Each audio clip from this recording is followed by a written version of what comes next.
Hi friends, as you can no doubt tell, it's a little chilly out here on our bend in the river. You can probably see my breath. The leaves are falling. It's pretty cold. But I have to tell you, the action on today's show, far from it.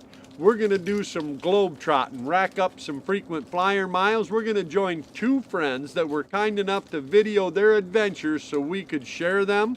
We're going to head all the way over to West Central Africa, first with our friend Brandon Juries, as he goes out on safari and does a little bit, well, let's just say it turned into a lot more adventure than I think even he bargained for. And then we're going to backtrack 8,000 miles and go to West Michigan, where our good friend Aubrey Gale is trying to put a little bit of Thanksgiving on his family's plate. But first, let's go over to Africa and join Brandon on his hunt for giant crocodiles. And I have to tell you, friends, the definition of Thanksgiving might just come up in this one. Hey, I'm your host, Kyle Randall. This is my Wilderness Journal, and we're going on safari right now. Down into the dry riverbed, past the elephant sign. It can be a long walk between places where you can view the river. And along the way, you have to watch out for things like lions, leopards, hyenas, the occasional upset hippo. But that's what you got to do if you want to go looking for Africa's giant crocodiles.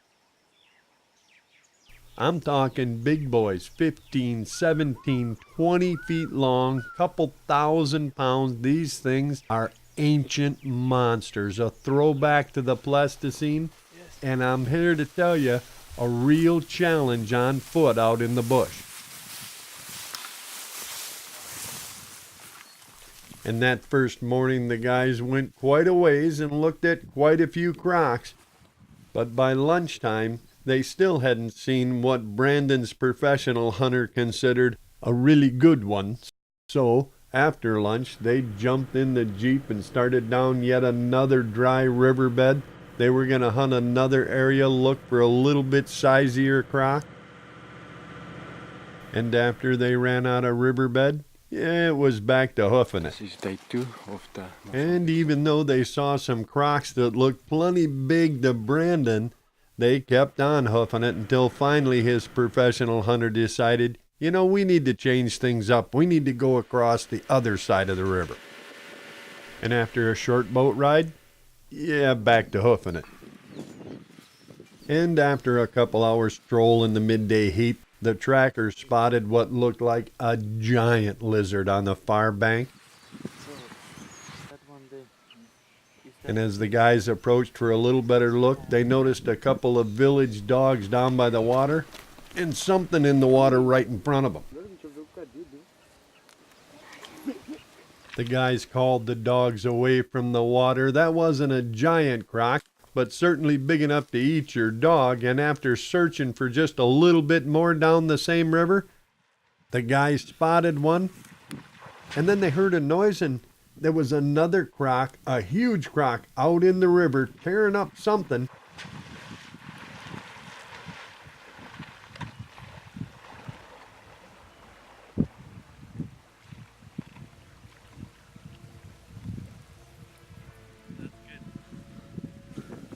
All looking for the other piece of that goat. The guys watched as he snuck off up the river a little bit and then stopped and finished swallowing what looked like one of the villagers' goats.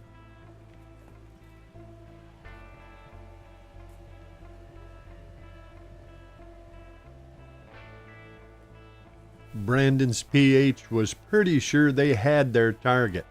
That is, right up until they heard some of those villagers calling out to him from just up the river. Friends, Brandon was getting to see that the giant crocs in Africa are the real deal, and he was seeing it up close and personal. But I have to tell you, until you see the look in the face of the locals, the folks that deal with these critters every single day, you see and hear in their voice the fear. These folks don't have a faucet to turn on, a shower head, a washing machine. They have to go to that river. And that means they have to come in contact with those kind of threats. And I'll tell you, until they asked you, hey, would you help with a giant croc that's menacing us, that's threatening us, our children, our livestock? Well, I have to say for Brandon anyway, he couldn't say no. What human could? The decision was made. The guys would camp that night, And even with a big fire burning all night long, I had to believe the guys slept a little uneasy that close to the river.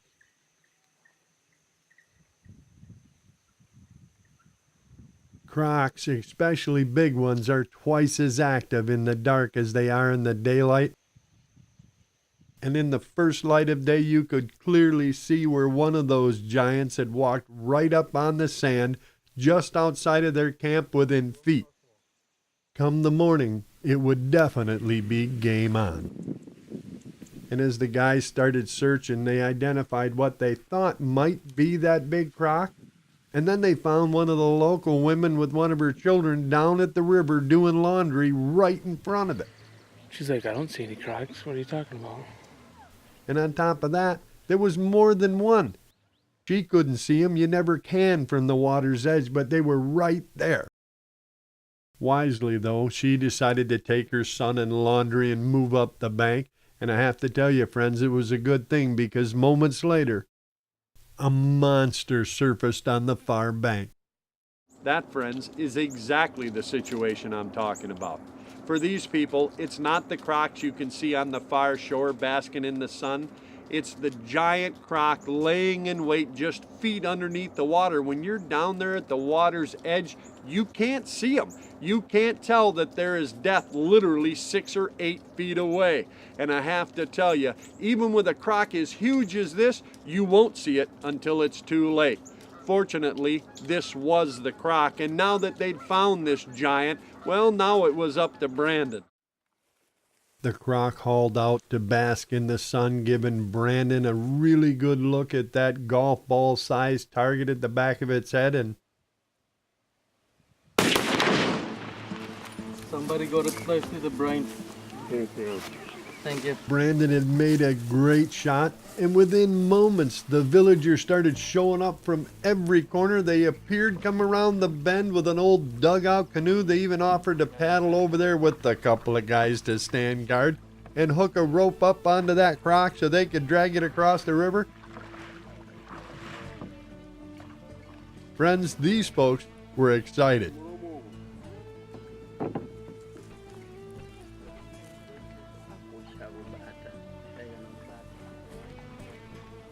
And yes, it is wise to still check and make sure it's totally dead.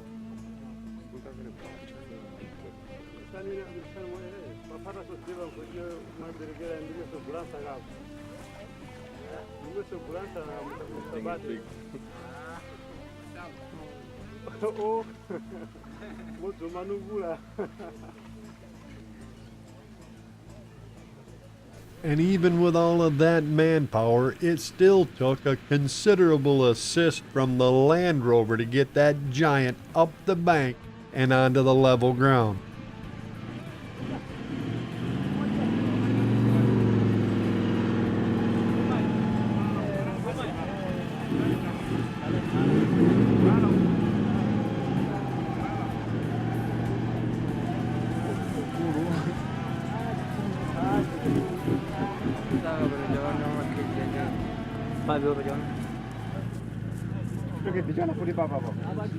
Madia kwenda yo.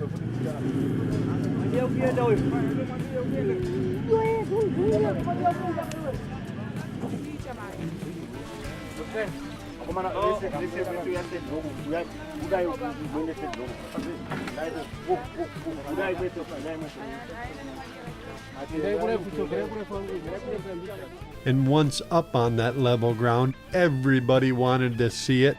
Folks, you don't really understand what it feels like if you're not these people, to actually face the demon, the thing that you are afraid of, to see it, to touch it.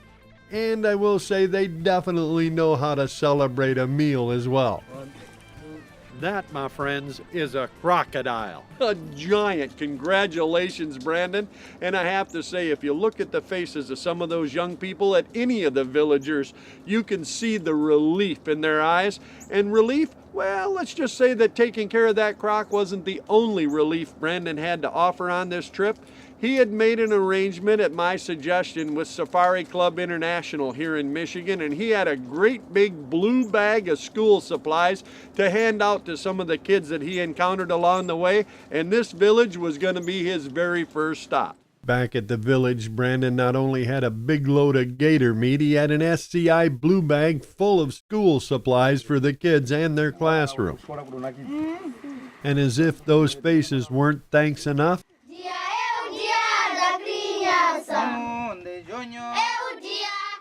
and there were even more plans to improve their schoolhouse. This is a school. As you can see on the video, this is the way the kids sitting. It's a bit uncomfortable, not like we are used to. So we'd like to take this project a little bit further with Brandon and the people from SCI.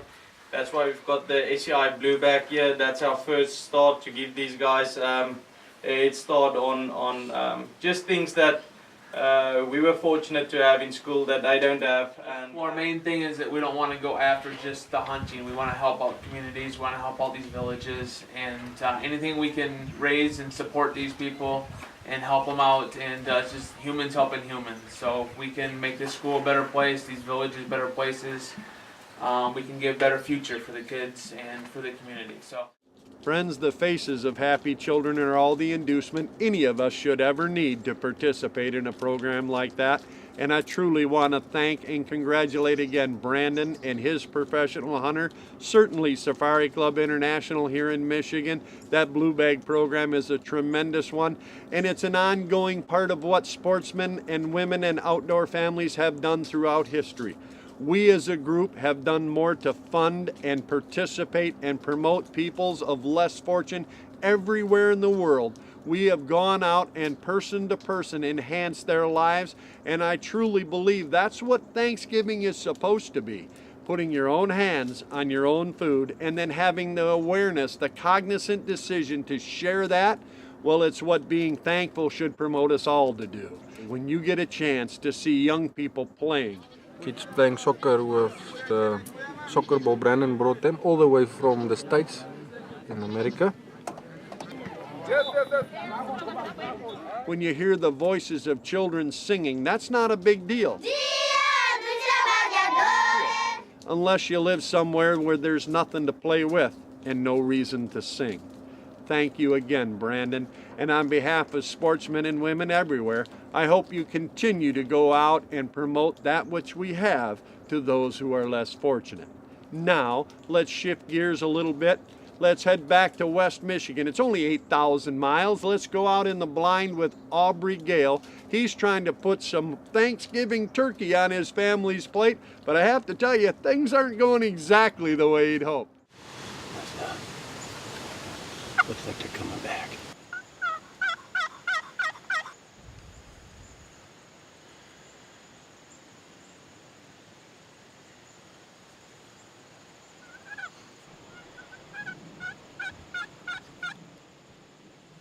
It was hot and windy, but Aubrey was working what appeared to be a pretty nice group of toms. Unfortunately, they didn't seem to be all that interested. What the woods, they might have went in behind me looking for me. So I'm kind of waiting. I snuck out and got my decoys out, so we'll see what happens now. They might come in a little closer if they come back out. Even though Aubrey now had his decoys out, the toms hadn't returned, not yet. A couple of goonie birds, I call them. He did see a pair of sandhill cranes working their way up the field and beating up on some of the ear corn before they noticed his decoys and started coming over to check them out.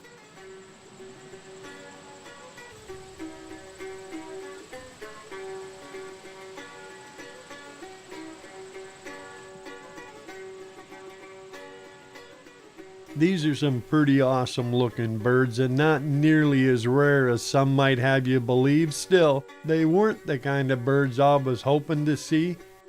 He just sat there watching until they finally decided to work their way back down the field. They may have had some mighty long drumsticks, but they definitely weren't turkeys.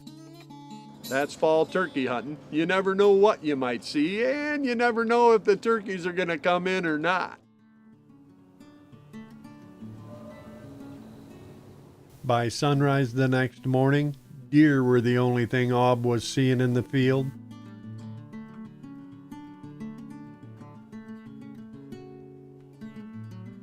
Several small groups worked their way across, including one small buck pestering a young doe.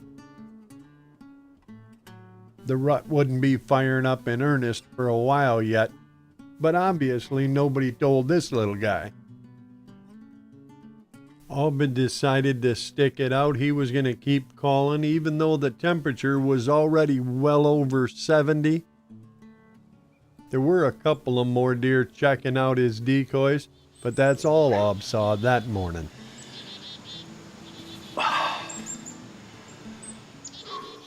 Friends, Aubrey was having the very same problem I run into when I go fall turkey hunting. I always kind of feel like I ought to be out there chasing deer. Yeah, you never know which one you really ought to be doing. Still, Ob wasn't ready to give up, not just yet. Turkeys, like ghosts out of the fog, were working their way up the field in Aubrey's general direction the next morning. As they grew closer, he could tell they were all toms. There were 5 or 6 toms, including a couple of real ropers, and they were working their way more or less up the field in his direction. And then, Ain't that the great? 70 yards, they decide to prone themselves. Come on, boys, come on in. and then they stopped and just stood there preening. I'll give another call, see. So Ob decided, well, I'll give a little bit of a call.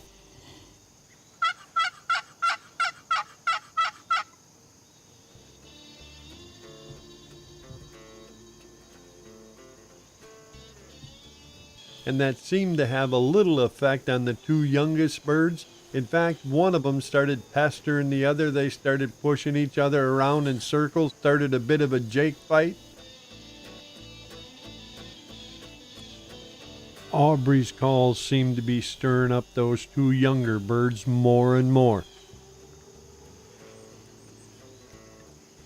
But to tell the truth, it didn't seem to have much of an effect on the older birds. In fact, it actually looked like they were starting to go the other way.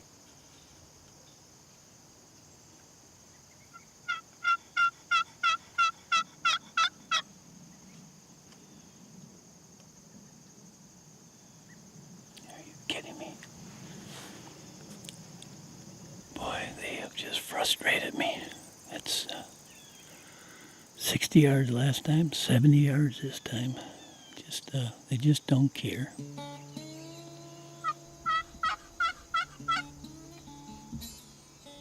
Even if the older birds didn't care, Ob kept calling, and it was starting to have more and more effect on those 2 younger birds. They were actually working their way up the field.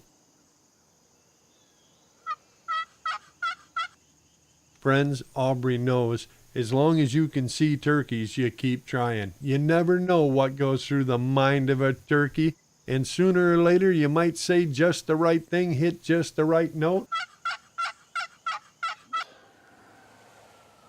And then, whatever it was, he did. They were coming. Those 2 younger birds were coming in. And who knows, if they kept coming, got all the way into the decoys, maybe them other birds see them and work their way up. Maybe not. But friends, when you're sitting there watching turkeys coming and coming, it's always getting more and more exciting.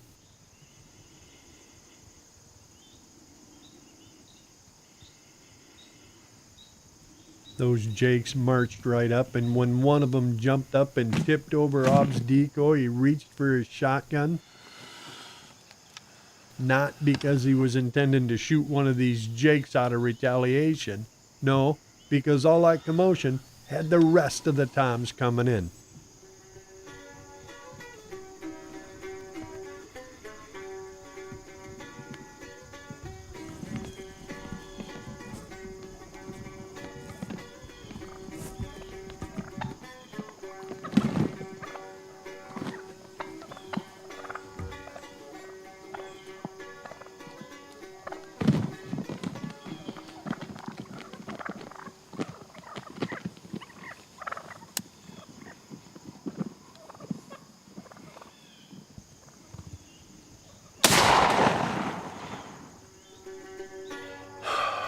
finally got it done.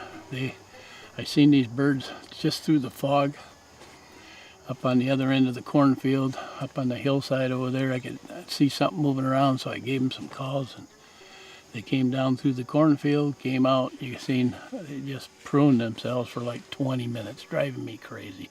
Then this one Jake started bullying the other Jake, and finally I think he just had enough of it. He says, I think I'll go join that group over there. So here he comes. They come over and get in a fight with my Tom, knock him off his pedestal, and that got the other ones over there. Said, what's going on? Here they come. I got one down.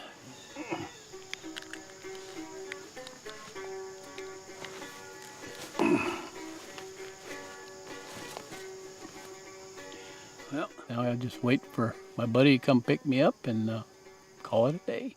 Friends, I too have had some very nice people give me permission to hunt some very good places. But I don't recall ever having door-to-door curb front service, no. Shut it off now. Okay, buddy. No one can hear you. Well, we did a good job this morning. You've made a nice shot. Yes, sir. A bird laying right over there. Congratulations, Aubrey Gale. That's an awesome turkey, and I truly want to thank you for videoing it so we could see the action. Folks, if you didn't catch it, Aubrey self-videoed that hunt, and I can tell you firsthand that makes it a whole lot tougher, and we truly appreciate it. Hey, I want to thank, too, and congratulate Mr. Brandon Juries, certainly Safari Club International of Michigan for their help with that Blue Bag program. Folks, Thanksgiving truly is about being thankful for what we've been blessed with.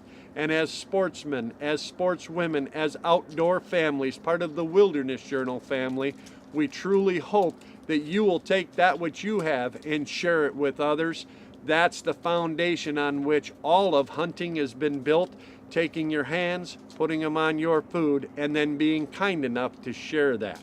Hey, I hope we see some of you out there sharing the Creator's glory with someone you care about. And if we don't see you out there, friends, then we'll wait for you right back here so we can share another adventure from my Wilderness Journal.